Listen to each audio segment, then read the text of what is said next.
Bom, já há manchetes aí no mundo todo falando sobre a decisão do presidente peruano, Pedro Castilho, de dissolver o Congresso e anunciar um governo de exceção, movido a decretos, pelo menos por 9 meses, e nesse período deve ser apresentado uma proposta de novo texto constitucional. Paralelamente,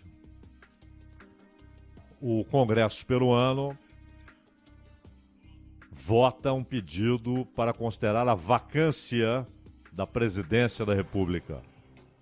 Ou seja, considerar que Pedro Castilho não é mais o presidente. Já havia, porque é claro, nós teremos aí no noticiário, eu até já ouço vozes conhecidas, leio textos também identificáveis já na primeira sílaba, dizendo sobre o golpe de Pedro Castilho, etc. Mas, na verdade, o que está acontecendo nesta quarta-feira, a ruptura que está acontecendo hoje já estava programada pelo próprio parlamento. E houve uma espécie de contragolpe de Pedro Castilho. Não será isso o que irá prevalecer no noticiário, não é? O noticiário será um congresso democrático sendo fechado pelo presidente. Será o comunista Pedro Castilho tentando estabelecer uma ditadura, etc. E o Congresso resistindo. Mas isso é o conto infantil, né? Que geralmente tem prevalecido nos debates, nas discussões sobre a situação peruana. Não é normal. Os presidentes não terminam os mandatos mais lá. Então, além, é claro, de todos os episódios provocados pela corrupção. A Odebrecht atuou no Peru e a descoberta disso, as investigações, essas investigações levaram a prisões, levaram a suicídio de presidente. O Alan Garcia, caso trágico, lamentável. Mas isso desmoralizou o poder executivo no Peru e um Congresso recheado de corrupção tomou conta e remove todo e qualquer presidente que não faça o jogo de uma maioria que é relativa e que está, inclusive, dentro das bases de apoio a esses governos e também na oposição. Por isso é difícil impedir a ação do Congresso, porque muitas vezes parte da base desse ou daquele presidente alia-se à oposição para derrubar o presidente. Então nós tivemos, primeiro, o Congresso, mais uma vez, são dezenas de tentativas para destituir o Pedro Castilho. O cara não consegue governar. É um primeiro-ministro atrás do outro, porque lá tem primeiro-ministro, que não é chefe de governo exatamente, é um sistema híbrido, mas ele comanda o gabinete. O presidente tem participação direta no governo, ele não é só chefe de Estado, é um sistema híbrido. Mas o fato é que o Congresso havia marcado para hoje, quarta-feira, dia 7, outra moção de destituição contra o presidente Pedro Castilho. E aí, todos esperando, tá bom? Qual é a acusação? A acusação é permanente incapacidade moral. Olha o que está por trás disso. Eles não dizem, nós vamos derrubá-lo, destituí-lo por corrupção. Neste caso aqui, ó, desvio de recursos. Neste caso aqui, ó, ação contra a Constituição. Neste caso aqui, ó, não. permanente incapacidade moral. E aí, como há aí uma subjetividade clara nessa expressão, ela não tem objetividade, ela não traz um fato determinado. O presidente deve ser destituído porque roubou. O presidente deve ser destituído porque corrompeu ou foi corrompido. Não. Essa objetividade, que deve ser fundamental em qualquer pedido de destituição, de impeachment, ela não é usada pelo parlamento peruano. Eles usam deliberadamente permanente incapacidade moral. E por que eles usam essa expressão? Porque ela é tão subjetiva que ela não obriga a apresentação de provas. Ela só obriga você a ter voto suficiente. A prova disso é que desde 2018, nos últimos 4 anos, 2 presidentes peruanos foram derrubados por, abre aspas, permanente incapacidade moral. Fecha aspas. Você não tem de provar nada. Você não tem de mostrar que o cara roubou, que o cara corrompeu, que o cara foi corrompido, que o cara atentou contra a Constituição peruana. E ainda usam com um cinismo num momento em que a última pesquisa, aliás, mostrava que quase 90% dos peruanos têm o Congresso do país como a instituição menos confiável da República Peruana. A instituição menos confiável para os peruanos em seu país é o Congresso, é o Parlamento. Então o Parlamento vem e diz, olha, acusamos o presidente Pedro Castilho de permanente incapacidade moral. E aí você vê se tem voto. Derrubaram 2, por que não vão derrubar um terceiro? E aí, Pedro Castilho tenta, e eu digo tenta, porque as coisas são nebulosas, muito nebulosas, acho difícil que ele consiga levar adiante o que ele está anunciando, até porque só será possível com o apoio das Forças Armadas. Mas o Pedro Castilho tenta o contragolpe.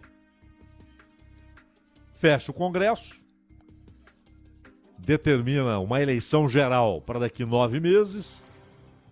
Enquanto isso, o país é governado por decretos e ele propõe uma nova Constituição porque a atual desmoralizou-se, porque ela não tem os mecanismos necessários para impedir essa desordem institucional. Hoje, no Peru,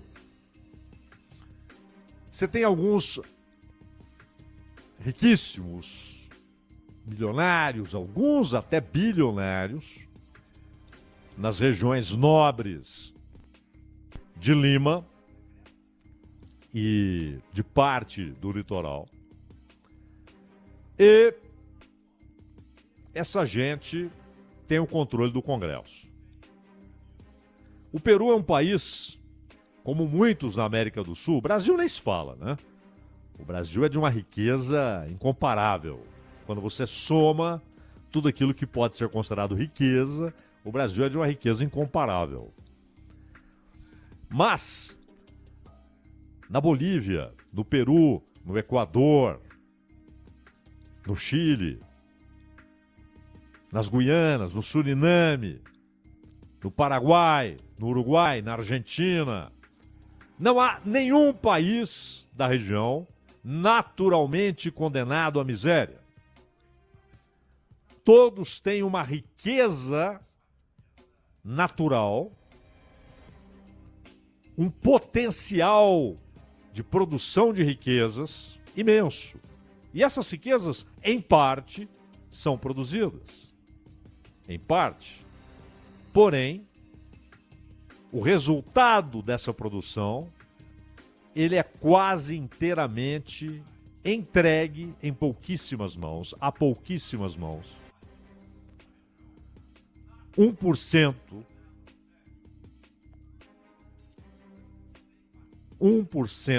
fica com a maior parte da riqueza produzida. 10%, 12%, 15% se vira. Tem uma relação com os meios de produção e com a riqueza produzida que permitem ali uma vida remediada, às vezes uma boa vida. E uma massa, uma multidão que trabalha, mas não tem meios de sair da pobreza, a não ser em eventos pessoais, circunstanciais, especiais, esporádicos.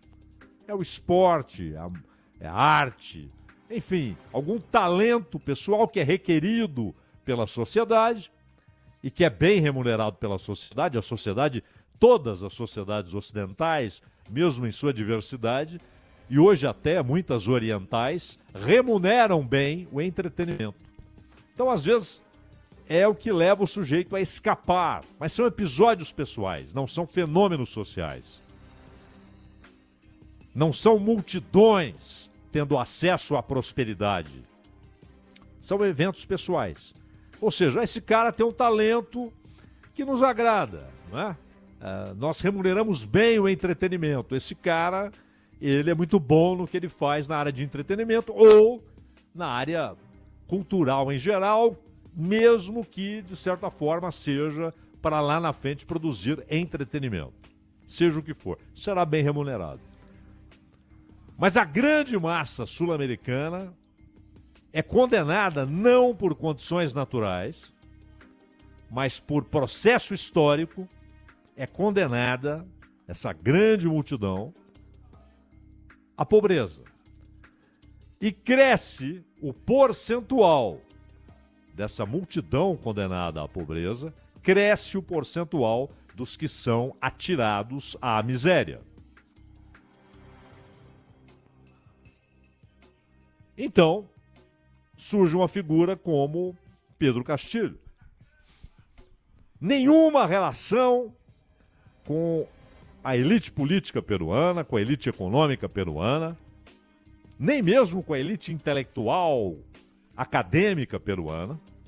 Pelo contrário, a elite acadêmica não vai muito com Castilho, não é? Porque ele é um professor rural. É isso que ele é. E que se aproximou da política por intermédio de uma ação sindical de defesa dos interesses dos professores, e isso se ampliou para a defesa dos indígenas e dos muitos e muitos pobres que só conseguem passar pelos bairros riquíssimos de Lima para vender alguma coisa ou para tirar uma fotografia. Então, o Pedro Castilho, ele disse: eu não estou aqui para discutir questões pessoais, conceituais, culturais. Eu não estou aqui para discutir pronomes, eu estou aqui para discutir fome. E claro, conseguiu ser eleito, mas imediatamente passou a ser derrubado pelo parlamento. Dia após dia, noite após noite. Sessão parlamentar após sessão parlamentar. E agora chega um momento, estava marcado para hoje, vamos destituir o cara. Sem maioria. Mas como sem maioria? Porque parte da chamada base fica sensibilizada com os argumentos da elite peruana, dos bilionários, do 1%. Eles ficam muito sensibilizados e resolvem, então, marchar com a oposição. Derrubaram 2 presidentes que nem incomodavam tanto. Imagine Pedro Castilho. E aí ele resolve partir para o confronto. Eu vi a imagem, não sei se o Ronald e a Nina também viram, ou havia um ventilador ligado em direção aos papéis lidos por Pedro Castilho, ou ele estava tremendo. Você percebe as folhas estão em mãos que se movimentam nervosamente. Ele estava tremendo. Ou havia um ventilador potente ali ligado, fazendo com que as folhas se mexessem daquela maneira. Ele não estava planejando isso, preparado para isso, entrou com essa intenção.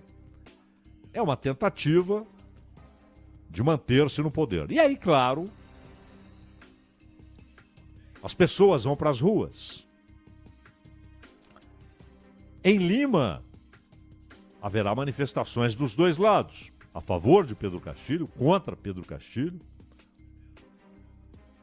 Nos altos peruanos, na zona rural do Peru, haverá muita gente torcendo pelo Pedro Castilho. Mas eu acho que o Pedro Castilho deve se perguntar, mas se eu continuar, se o parlamento não me derruba, não me destitui, eu vou continuar aqui fazendo o quê? É impossível governar. Não se governa. Nenhum presidente nos últimos anos conseguiu governar o Peru. Então ele falou, olha, acho que essa Constituição não resolve o impasse, ela não dá os elementos para resolver esses impasses institucionais, eu proponho a nova Constituição. Só dá certo se tiver apoio das armas. Mas aí você tem uma série de complicações. Ele pode se tornar um refém das armas. Não é? Ele não é um cara da política, ele não tem uma base econômica, política o sustentando. Ele chegou ali, com seu chapéu de roceiro, conhecendo as letras como professor rural, inteligente, mas ele está enfrentando um mundo que lhe é estranho. Então, se ele consegue fazer tudo isso que ele anunciou, ele será refém ou ele comandará? O que ele está prometendo será cumprido? Nova Constituição, eleições gerais e tudo volta à estabilidade e ao Estado de Direito com nova Constituição? É dificílimo que ele consiga. É mais fácil que a tréplica, porque ele replicou, portanto, a tréplica do parlamento seja fatal para Pedro Castilho. Mas há um impasse. E se não houver apoio militar às decisões do Pedro Castilho, provavelmente o parlamento vai ganhar essa parada. Aliás, é um militar que comanda o parlamento e ele estava há poucos dias prontinho para virar presidente. Por quê? Porque havia também um pedido de impeachment, depois foi retirado, contra Dina Boluarte, que é a vice-presidente. Havia um pedido de impeachment contra ela, paralelamente ao pedido de destituição do presidente. E aí o senhor José Williams, ele que é um general reformado do Exército e é do partido conservador Avança País, ele já se preparava para ser o presidente do Peru. Seria um golpe, só que um golpe legalmente ali, incontestável, ou o Congresso votou. Então, a coisa não é simples, não é o presidente golpista contra o Congresso democrata. É um choque que ignora a Constituição, e aí será preciso ver quem tem mais apoio popular, isso vai contar, e quem tem mais meios políticos de impor a sua decisão, se Castilho ou se o Congresso peruano. E não podemos deixar de falar ainda sobre a América do Sul. É claro que Peru, Pedro Castilho voltarão a ser assunto aqui no Acontece, mas temos bem mais ao sul, na Argentina, uma decisão barulhenta, né? Porque Cristina Kirchner é uma figura subcontinental, ou seja, ela não ela não é reconhecida apenas na Argentina, ela provoca debates aí em todo o subcontinente, e ela foi condenada a 6 anos de prisão. Não vai para prisão, até porque é vice-presidente e não há essa possibilidade.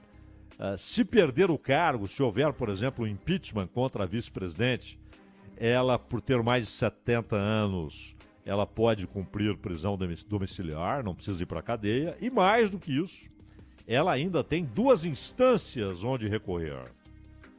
Então, ainda há muita coisa pela frente, não é? Ela pode recorrer ao Tribunal de Apelações, né? Tribunal Penal de Apelações e, finalmente, claro, além da Câmara Federal de Cassação Penal, ela tem a Corte Suprema da Argentina, o Supremo Tribunal, como temos aqui, e que há na Argentina. E, só dizendo, hein? O Congresso aprovou o impeachment de Pedro Castillo no Peru. Então agora nós temos, o Congresso decidiu tirar o presidente e o presidente decidiu fechar o Congresso. Essa é a situação agora no Peru. E acredito que o Congresso, de novo, prevalecerá. E muitos dirão, a democracia prevaleceu. Não, será mais um golpe do parlamento corrupto do Peru, financiado pelo 1%. Né? Agora muitos se abraçam, festejam. Mas na Argentina, a América do Sul é pulsante. Né? O que acontece? São vários processos contra Cristina Kirchner. E esse é um deles. Está muito mais relacionado a licitações, desvios, obras contratadas que não foram feitas. Aquilo que foi adicionado a contratos com empreiteiras. Obras contratadas que foram entregues muito aquém do que estava no contrato, ou na qualidade, ou na quantidade. Estradas, pontes, ferrovias. Cristina foi acusada de participação no esquema e o judiciário decidiu que ela é culpada, mas há vários outros processos. Alguns já foram engavetados, outros não. A reação da Cristina e do Alberto Fernandes, o presidente, no caso do Alberto Fernandes, a reação pública.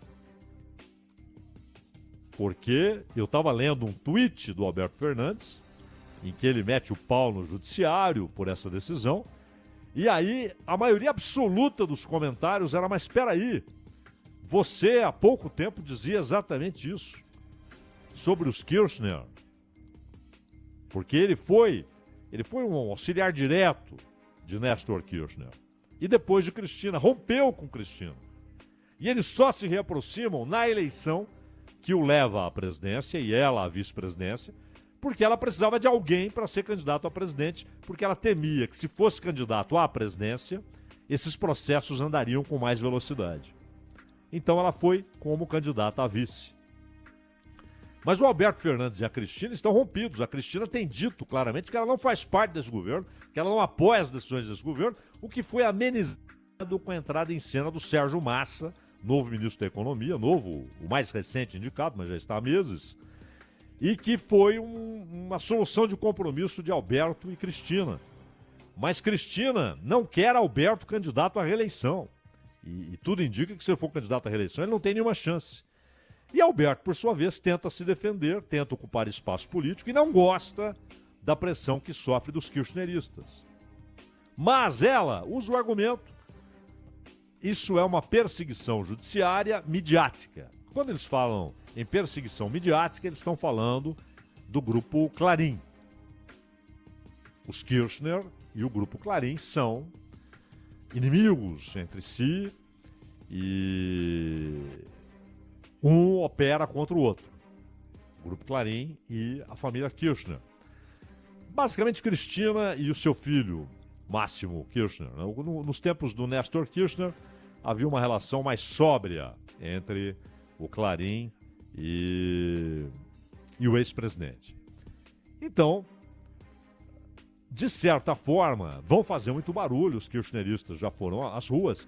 O kirchnerismo é uma parte do peronismo. O peronismo é uma grande salada, né? Você tem lá dentro comunistas, fascistas, sempre houve.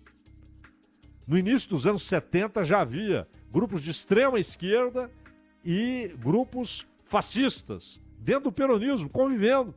Ou pelo menos usando o mesmo guarda-chuva de Perón. Tanto que quando o João Goulart, deposto aqui no Brasil, foi para o Uruguai, exilou-se no Uruguai, mas ele pensava no exílio na Argentina, porque ele começava a ser perseguido no Uruguai, ele descobriu que um grupo peronista fascista tentava matá-lo. E quem deu abrigo para ele foi o Stroessner, no Paraguai. Sim, o ditador Stroessner. Deu abrigo, gostava do Jango. Aquelas coisas.